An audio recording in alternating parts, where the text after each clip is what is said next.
Hey yo! Lalakad tayo ngayon. Ito, papakita ko sa inyo. Yan. Kung makikita nyo, maraming tulos. Yan, no?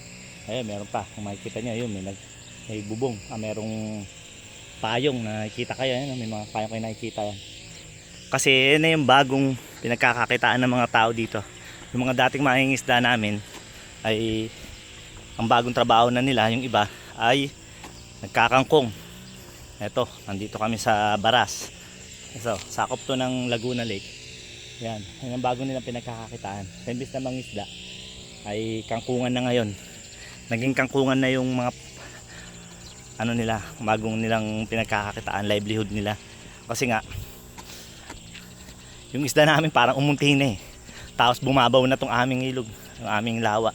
So, kung pupunta ka, gusto makahuli sa malayo, dun, punta ka pa sa lawa. So, kasi, ayan o. Kung makikita nyo, maganda nga yung ginawa nila dito sa aming bayan. Merong pasyalan. Pero yung livelihood o yung pinagkakakitaan ng mga tao ay nabago. So ngayon yan, magkakangkong na lang sila. Ayan. Ayan.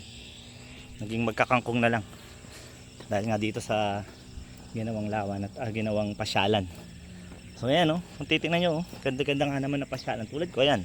Naglalakad pa ako ngayon mga alas 8 na ng tanghali hanggang umaga para dito sa pag-exercise. Pero yan, mapapansin nyo naman, wala na nangingisda. Dapat sa mga panahon ito, marami pa nangingisda eh.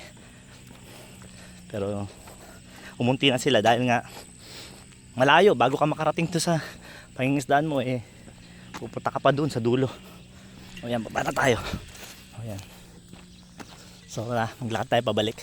Sobrang init na. Alas 8 na ng umaga. Magtututong na tayo. Ayan, susunog na. Ayan. Good morning. Ito ang pansampo. Pansampo kong journey sa pagpapapayat. 10 araw na akong nagja-jogging. Lakad lang pala. O ayan. Konting tiis lang. Ito, tinan nyo.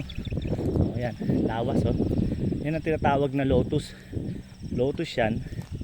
Pero sa amin, ang tawag namin yan, lawas. Yan o. Ganda yan. Kita nyo? So, hanggang dito na lang. At tayo babalik na. Ayun, malayo pa ating lalakaran dito. Lakad dito. Yan. Lakad-lakad. Yan. Wala nang tao. Wala nang nagja-jogging. Hanggang alas 9 lang kasi ito eh. Anong oras na ba? 8:30 pa lang. Wala na, mainit na kasi. O yan. So ito na. Bye muna sa inyo. Ciao.